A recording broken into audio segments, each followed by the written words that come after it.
Simple homemade trick. I just added salt to the steel sponge, and the result is stunning. This tip will greatly facilitate your day-to-day cleaning time. With this tip, I never had pans or mold stained with oil or leftover food that burned during use. It made it too easy to scrub. Get all the dirt and stains easy here. Never again had work. Even children can take stains of burnt oil from the pots because it became much easier. For this simple tip, in a container, first I will use 2 tablespoons of salt. Now I will also add 2 tablespoons of detergent, and we will mix well until added to all the salt. Salt is a very important item, and little use being who leaves the metal shining. It serves for its aluminum forms, for steel pans, cast iron pans, and also for enameled pans. I'm sure that after this you will not remove the stains from your pots any other way.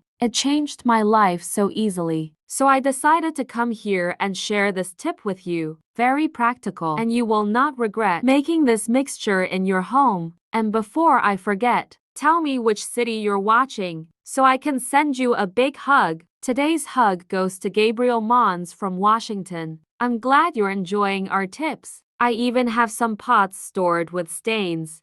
Very difficult to remove. I bet that now with this mixture, it will be much more practical to remove the stains. Salt is very little used in cleaning, being a very important item, and that facilitates both in the cleaning of kitchen utensils, as well as in other areas. All the stains of this pot will come out easily, using only our mixture and a steel sponge. Without using too much force, I will rub until I take all the stains. It's very simple. After lunch at home with visitors, everyone is impressed by the ease I have for cleaning the pots, and for sure, everyone does in their homes. After rubbing, I will just rinse in tap water, and the shine I needed is back in this pot. Even the shape used in the oven, I easily remove. Even the cheese that was glued to the bottom, without much effort. There are no stains. I hope you enjoyed our tip today. I hope you in the next video. Bye.